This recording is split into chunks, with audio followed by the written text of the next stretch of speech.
Lori with A Voice in the Dark, and it starts with us.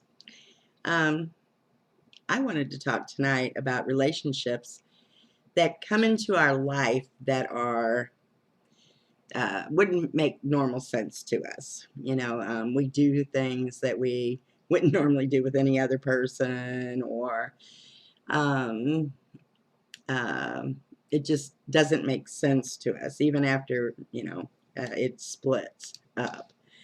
Um, those are soul contracts. Soul contracts are when two people come together and there's an unusual draw to each other, but you couldn't explain it because you're from different walks of life, you're from this or that. And sometimes the soul contract is strictly for a short period of time, for us to remember something about ourselves that we did not deal with in a past life. And we're not meant to stay in them long. We're meant to learn something and to remember something and learn something and then walk away.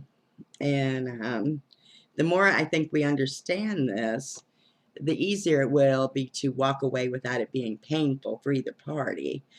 And then we can learn and grow from this situation and won't have to redo it again.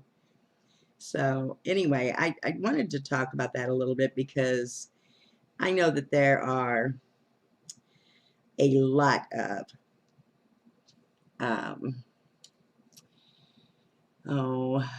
a lot of relationships that don't make sense to us, and then we get all worked up and upset, and we don't even know why we were with them in the first place, and then we try to drum up all these excuses, or and anger and resentments, and or just depression even.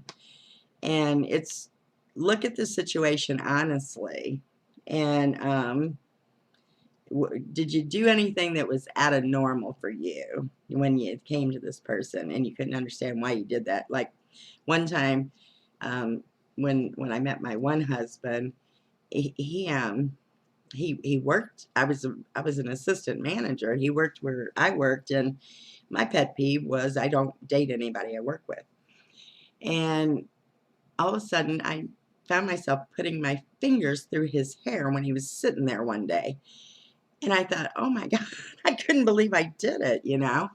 So I thought, oh, that should have been my first sign, I'm breaking all my rules. And anyway, and then I stayed with him too long, of course. And then God said, you weren't meant to stay there that long. And then I thought about my first marriage. That was my second one. Then I thought about my first marriage, and I thought, yeah, and I didn't stay that long with him. And it wasn't too many years later that I actually learned to meditate and do hypno-regression work, and could go back through and see why we were together when we were, and what it brought up in me.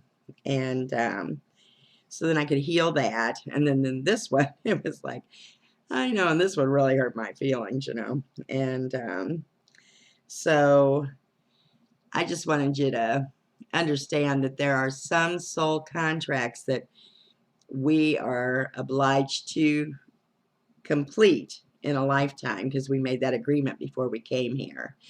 And that's why sometimes these unique relationships that we get ourselves into don't make any sense to us, but it's because of that.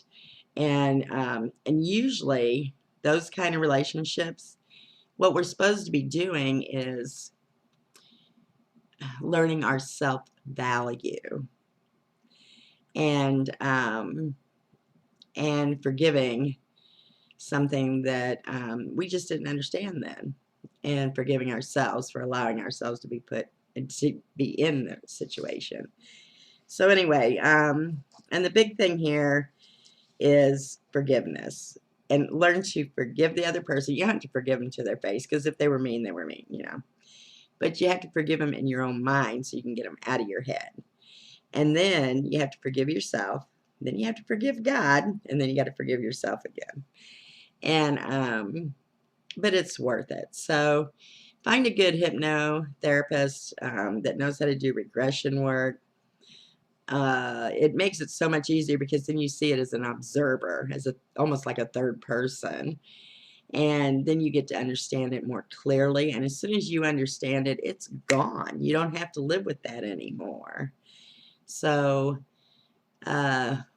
that's my big thing for tonight, for Sunday night. It's a short one. It's Mother's Day. Happy Mother's Day to all the mothers and fathers out there. All the people out there that have had to take on that role of parent and mother. And have a good night, and we'll see you next Sunday night. Ciao.